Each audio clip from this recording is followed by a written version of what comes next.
It's Cash Color Cannabis, high level of conversation on LiveHipHopDaily.tv. And this episode is sponsored by Atlantis Clothing. Our drug lord Atlantis and Return to Viper lines are all available for purchase, right now. Head to AtlantisClothing.com and shop today. All right, man, I ain't even going to waste no more time, man. Hailing from Chicago via Detroit, smoking the best strains, man. Probably could dunk on you on the mic and on the court. I got my boy Slim in the building with me, man. Slim, what's good, boy? What's good, man? Chilling, straight, you know what I'm saying? Straight from the south side of Chicago. Always rapping, but yeah, hailing from Detroit. So shout out to motherfucking good old Detroit, Michigan. Shout out to Detroit. Detroit in the building right now. Shout out my boy Willie J. Peso. I see Detroit, J. Coalition Detroit DJs in the building, man.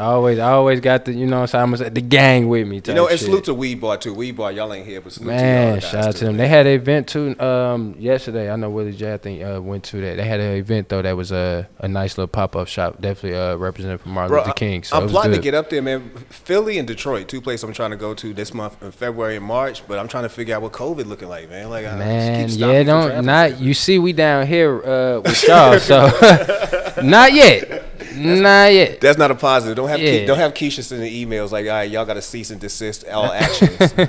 But let me get into it, man. For those who don't know, man, because I've had a chance to get to know you. You've been in the studio before. We haven't had you on the show yet, man. But introduce yourself for everybody, boss. No, I'm Slim $LIM. Don't forget the $. Also known as Slim with the Pack, PAC2Ks. Represent the south side of Chicago. One of the best independent artists you're going to see and one of the greatest known cannabis connoisseurs out here. That's an intro, man. Yep. And I really meet people who are taller than me now. We were talking about earlier, when I used to play ball, it was a routine thing to walk into somebody who was 7 feet tall or something like that. But yeah, you rarely meet somebody who's standing 6'6" like yourself. So I'm sure like yourself, like myself, basketball was what brought you into the world first. Yeah. You know what I'm saying? Yeah. Talk to us about growing up playing ball. Definitely, I mean, I got to say the typical, being around in Chicago, living in Chicago, I played basketball. You know what I'm saying? I would consider myself pretty damn decent, enough to get some, you know what I'm saying, some scholarship attention, play some Division II, represent the HBCUs. So, you know what I'm saying, I graduated from a HBCU and played ball there, championships and all types of shit like that. You can Google the real government name. I'll let you know that later. But your you know pops played too, didn't he? Yeah, he played at the University of Illinois. So he's was a big former D1 player. He touched the NBA a little bit, did some overseas stuff. So it was in the pedigree. So I got even a younger brother that was on the same way. We both attended the same college and won championships together. So literally high school ball to literally college. So yeah. Now, for those, basketball, like football, growing up in the inner city, that could become your life. You know what I'm saying? And when it comes time to separate it, again, it's like your life. You done made it so much of your identity. That is what you are. What was it like the day that you decided that hoops wasn't going to be your future? What made me really decide hoops wasn't going to be the future. Yep, that's clutch. Hoops wasn't going to be the future. Actually, it was more of for me, a family choice. Because I didn't want to, I could have kept going on some overseas hooping. Could have been hours away. But, shoot, I was glad to have a firstborn child coming, my daughter.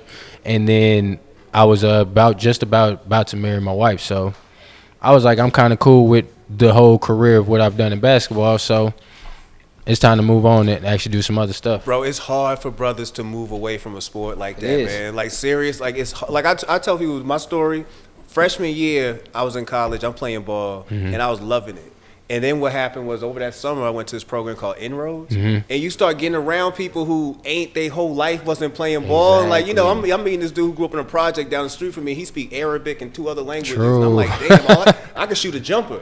Exactly. You know what I'm saying? I'm thinking to myself, I can shoot a jumper. You speak 3 languages. And it's a lot of like you just said, layers of stuff that you end up finding you have common with the same folks. Damn, exactly. I can do this same thing, and I happen to play basketball, and you just happen to do this. So it actually now shows a lot more of yourself, and where you're like, okay, I want to show that side, is where you just know me as the hooper or whatever, but it's some other stuff I can do. So that literally, like you said, you still see people in open gyms running around still living that dream. Yeah. But you going to work at 8 a.m. the next day. So you got to relax. This is, you know what I'm saying, let's get this quick sweat.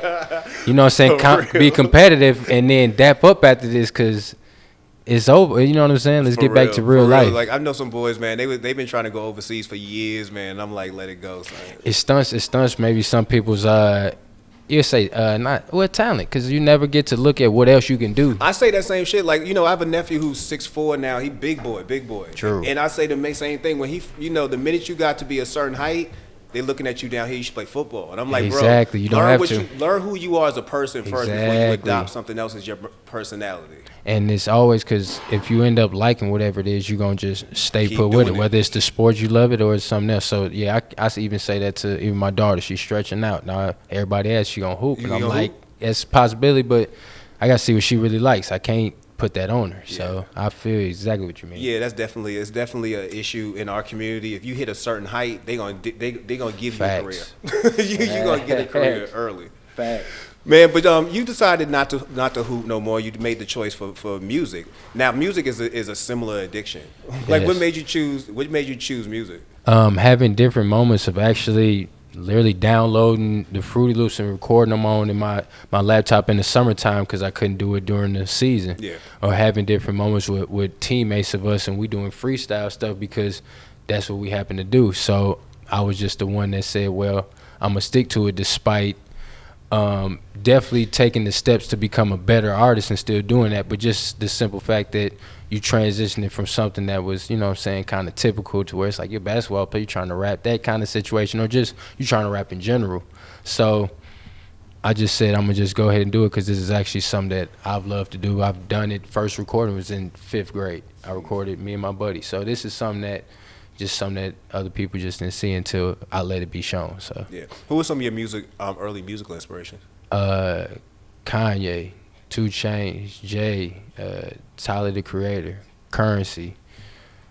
That's top 5. Gotta throw Wiz in there, big ass influence.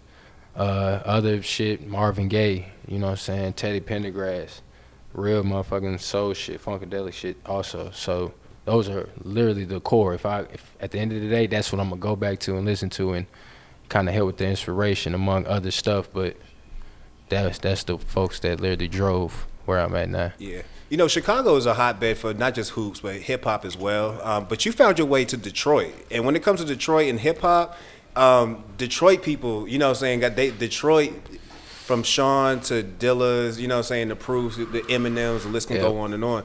There's a musical history in Detroit. What made you want to leave from Chicago and try to start your career over here in a whole nother space? Well, literally coming the fact that I was already in North Carolina. So living down there, had to up and move due to family situation. It was either kind of another foreign kind of state somewhere else, or it was kind of Michigan. And literally tapping into Michigan, I feel like right at a time where it was everybody was about to hear about it, but everybody ain't heard about it. So you had those figures like you say, Sean, and you know what I'm saying, the Dillas and Eminems, those kind of figures. But this is the time where now I'm seeing the Sada Babies, you see the Ice Web Vezos, you seeing the Babyface Rays, you seeing the GTs. You starting to see a lot of names that they were figures that were in Detroit, the culture, Payroll Giovanni, stuff like that. They were in the culture that now everybody in the broad aspect is seeing. And I feel like I caught a right cusp of time, and I'm in the right around people that I ain't even got to a point of started yet, but just with Detroit it's a right time. So I just found like it was just a move that I knew just had to go down, and it was something that's always familiar in this Midwest. So I had to come at least back towards the crib. Yeah, what's it like in Detroit? Was it a drastic difference from Chicago? It's a difference, but I always reference Detroit as a fucking cousin, dog. Like they're a cousin to Chicago. Chicago folks got their own attitude and that own swagger that we carry no matter where we going. That's probably the first thing we're gonna tell you is we from Chicago.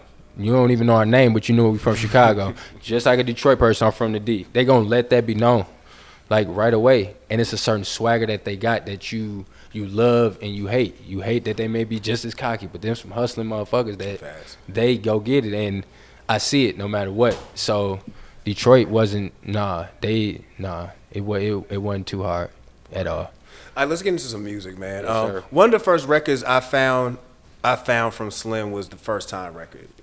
You know, and it was before. Matter of fact, actually, I don't smoke. I almost hit that too. I don't smoke on air because I be forgetting questions.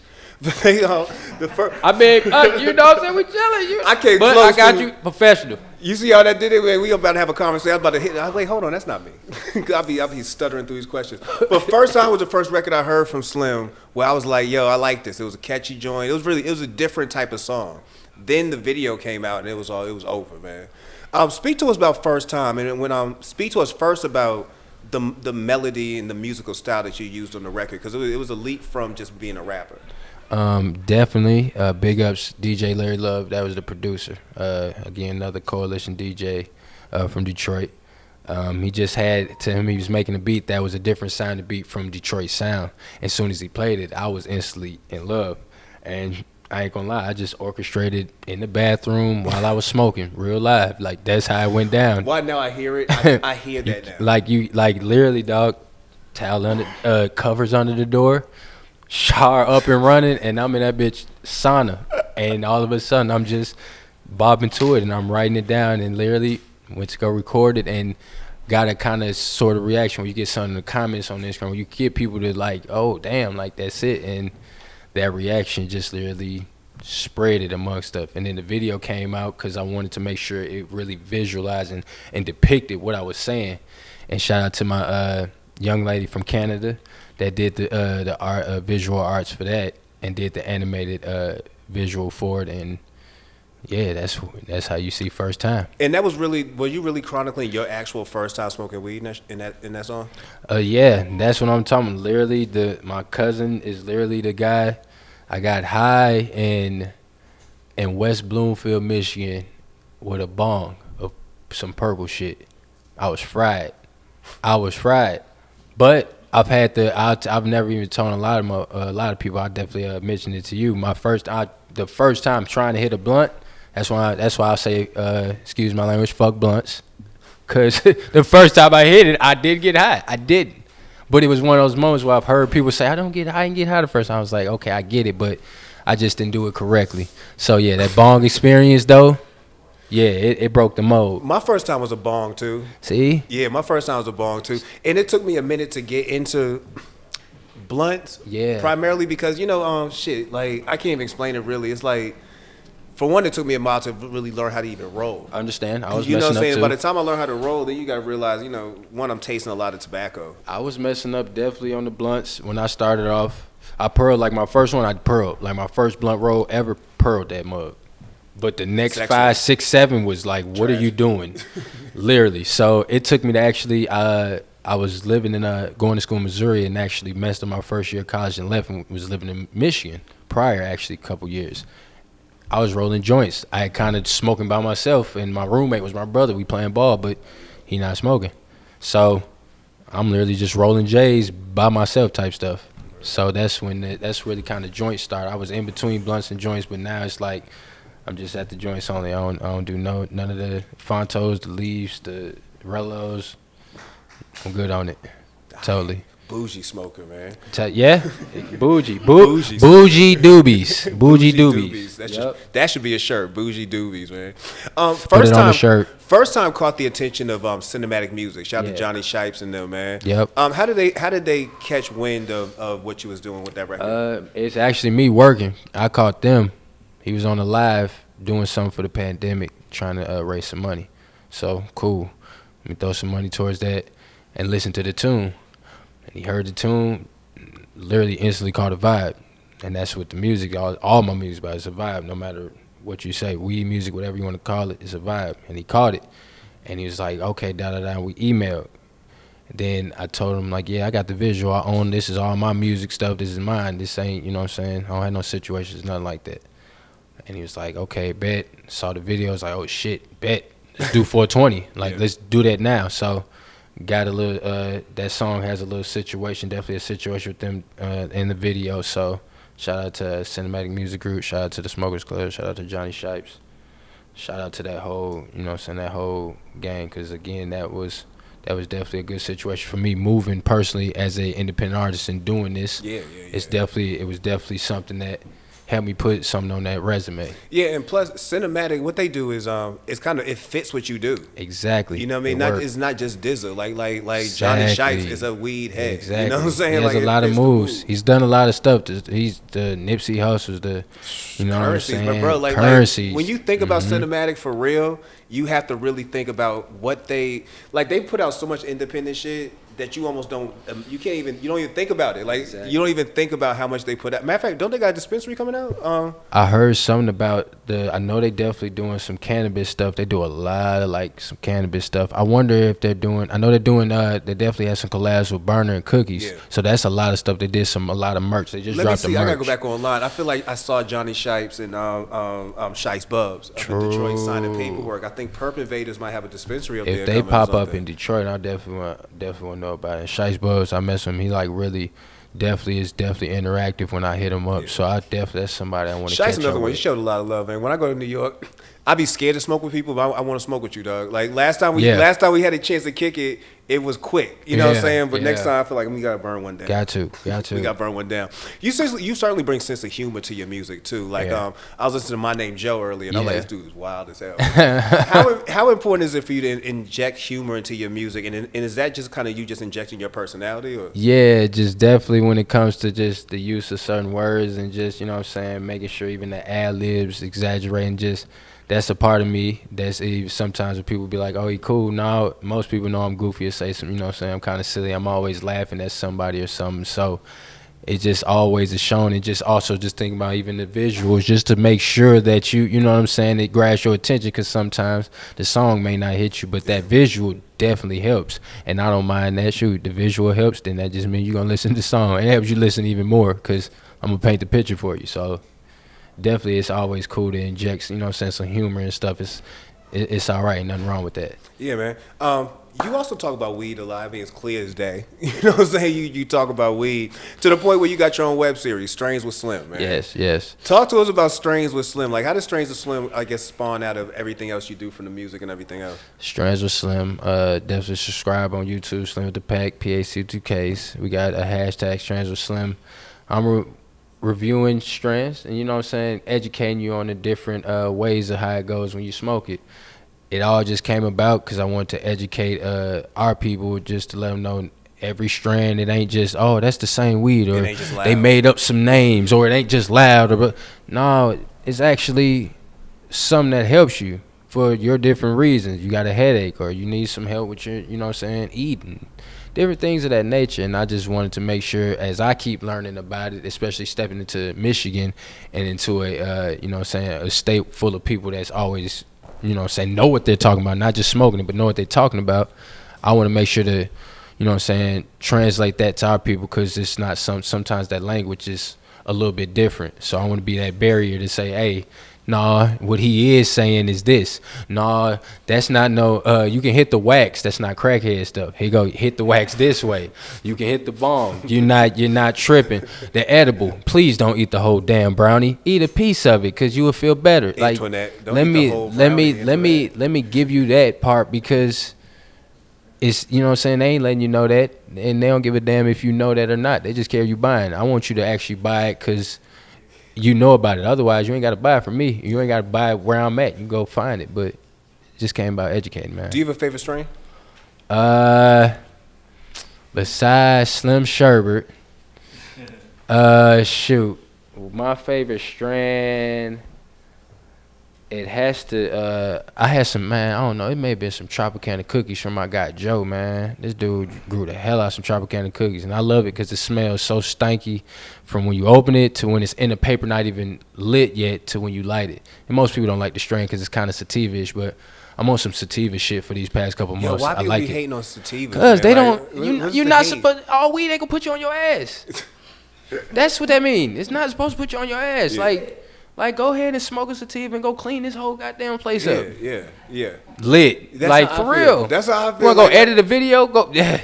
Sativa. Let's go. Super Lemon Haze. Go ahead. Hit that in the bomb. I be telling people I'm a sativa head, and niggas be really, like, judging me. Like, see? Fuck, you bougie. You got a little bougie to it, so that's all right. Ain't nothing wrong with it. Man. You know what I'm saying? Ain't nothing wrong with it. But that's sativa. That's why I like this Tropicana cookies right now. By my guy Joe. Only Joe. Not the Joe I'm referring to in my song, but it's another Joe. Is there a chance we ever gonna see your own strain? Like, was the Yeah, when I start growing, which is coming soon enough. That's a plan. So I'm a strategic right now. I don't got it with me. I had my weed Bible with me. I'm reading that correctly again, just learning the language and breaking it down. So now I can actually understand and then grow it, because eventually I want to orchestrate my own strand, or at least orchestrate people to do my own strand. So that's in the near couple years, in the near future. Word, man. You know, COVID definitely changed the way everybody does things, from releasing music to performing to everything you had to do as far as reaching and engaging audiences, especially as an artist, all changed. How do you feel like COVID has changed the way you do things, and how are you going to move that? I guess, how would that move with you going into the future? It made me get a little bit more strategic and open my ears up to other people who gave advice about what should be done among what they already seen prior to what's going on. So it just made me start thinking about actually moving more in the plan and actually doing a lot more things to educate what I need to actually build further in the future. So COVID kind of maybe slowed stuff down for a lot of people, but it didn't really slow me down, but it made me start thinking of a better plan to execute, because stuff can change out of nowhere, but stuff still is going on. So if you're in the right space, in the right environment, right situations, right people, nothing's really going to stop you progressing and making this money and progressing what you're doing. So just going into the right space now. Word, man. So speaking of music, getting back to music, what are you working on right now? Like, is there an EP in the work? Is there an LP or something like that? Right now, I had a couple of last video just dropped, Wake and Bake. So video and song just dropped. I got A Stoner's Paradise is the last EP. Shout out to DJ Mark G, definitely jumping on a couple beats and hosting that for me. The next song that I'm actually dropping and the video is going to be called BDE, Big Dick Energy. I'm trying to, you know what I'm saying, spread some acknowledgement there in 2021 for the ladies. Pause, not talking to you fellas at all, but you can understand, you know what I'm saying, it's not even about a physical situation, it's just about the aura we bring and shit like that. Yeah, you know what I'm saying? So all the energy. That's definitely dropping. You know what I'm saying? Gotta let it be known, ladies, that, you know what I'm saying, we love y'all. We just trying to show y'all a different type of energy. So yeah. You know, coming up in Chicago, man, I'm pretty sure that you had a chance to hoop with some people who became legends, man. Like who were some of the cats you hooped with growing up? I've been around, at least I hooped around Michael Jordan's son. Even though they ain't make it, that's still Jordan in your name. So yeah, right, Jordan in your name. I can't think. It's a couple people that's overseas. A lot of people overseas. A lot of overseas trapping. Like that's a dip. When you can get to D2 and D3 and go play overseas. These is D1 folks that were in the smaller D1 colleges. They was in my high school. They was just dunking and doing everything and just killing stuff. But literally, they transitioned them to go overseas where that bag was still a high 5 or 6 digits, and you there 6-7 months and you traveling. So that's a lot of overseas names that I've seen and came across with. I think the last big person I had training with Derrick Rose is one of Derrick Rose's former college teammates, Donnell Mack in Charlotte, North Carolina. He's my trainer, a former teammate on my semi-pro team. That's probably like one of the most purest shots I've probably seen in person. Just on a, you know what I'm saying, just a regular scale type stuff. So I bring up his name. He was definitely somebody that played the big D1. So yeah. You know, going overseas, you scare me, because I'm like, I don't know if I want to live in Croatia. You know what I'm saying? I was ready. I was like, fuck it, I'm out. Like, fuck it, I'm gone. But I was like, it's cool. I ain't got that time because the bread, like, I'm not finna do all that for a couple months for $900. Like, you crazy. That's what I'm saying too. The rates go up and down. Like, there's gonna be, like you say, the high 6 figures to 5s. Then there's gonna be people like, you might as well just work the job in America. Somebody tried to tell me to go to Mexico and play in a 6'6" and under league. I'm like, I'm not playing the center. I'm like, what I look like? I'm playing with Migo and them, and they were at 5'10", and I'm the center. I'm good. That ain't worth it. But stay home and just work at this car rental spot. Yeah, for real. You might as well just got that check. Because people don't get that aspect of it as I was going overseas. Like, I remember when Josh Childress, I think it was Josh Childress, boy, Afro Kid. He was over, he said after NBA and went to Greece. Yes. That made it sound like, yeah, everybody should go overseas. I'm like, but yeah, there's some people. And the crazy part, one of my mom's friends, her son went to school with him and like know him, like really know him. I ate dinner with the son and everything. He like showing me texts and everything. Like, yeah, Josh, he was at Stanford with him, so that's crazy to even bring up his name because that's one of the first guys that did that. That was like, I'm done with the league, and I think he almost playing there or just got done playing. So. Yeah. And I think, he doing some stuff now too. He was in the technology early too. Yeah. That's another part of why he left. And I'm like, if you remember, because this is when the NBA went on a strike for a little while. And he just said, I'm not coming back. A Greek team offered LeBron James like $90 million for that one season. I remember that. For that one season to come over and play. He should have took it. He'd be a different look. He'd be a different international player. They be talking about brands and stuff. That's important right nowadays. Bro, he probably been even bigger, but you know, I ain't gonna touch that. Nah, we ain't gonna go there, man. So when it's all said and done, man, what you want to be remembered for? Education and vibes and good vibes. That's it. That's what I'm be remembered for. That's it. Educating and good vibes. And that's all you can bring. Otherwise, what are you talking about, or what are you even doing on this earth? Facts, man. You gotta leave it with something. Exactly. So, for those who want to follow you, want to get to know you more, get into the music, get into Strains with Slim, how can they do that? Hit me up, subscribe, like, comment on YouTube. Slim with the Pack, Slim with the Pack, PAC 2Ks. That's also on the Instagram handle. So you can definitely follow me there. Check out the stories. You know what I'm saying? I'm always being goofy, asking silly stuff, talking stuff. So that's where you can find me at. Straight up. My guy, man. Hopefully we can get up to Detroit soon, man. Philly and Detroit. Philly's supposed to be in February. Detroit's supposed to be in March. If we can make both those things happen, we definitely gonna we gonna see. We gonna see about the March. Nah, shoot. Yeah, exactly. Yeah, you know, hit folks up. Hit folks up. We enlighten you on what's going on. Cause shoot, yes. Before you book that flight, see what's going on. I mean, you may have some underground stuff, so we gonna. I don't want to run into some militias, man. Well, Michigan be wilding. Right. Thank you. They always talk about Chicago. Yeah, Detroit. It's cool. Y'all my spot though. I love y'all. I'm just saying. I love Detroit. That's all. I love Detroit.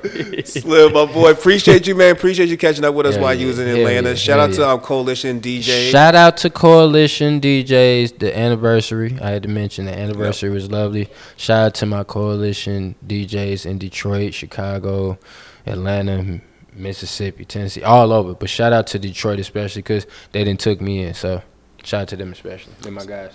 What's up, man? All right, so and the girls. Shout out to the ladies of Coalition Detroit. They kicked my ass. Crazy. My boy, I appreciate you coming through tonight. Yeah, my guy. Hey, let's go kick it for a second, man. Yeah. Go ahead like Willie J. Peso or something. Yeah, Willie J. and them shows and all that, man. Hell yeah. But that's Cash Color Campus, high level of conversation on LiveHipHopDaily.tv. We out. Peace.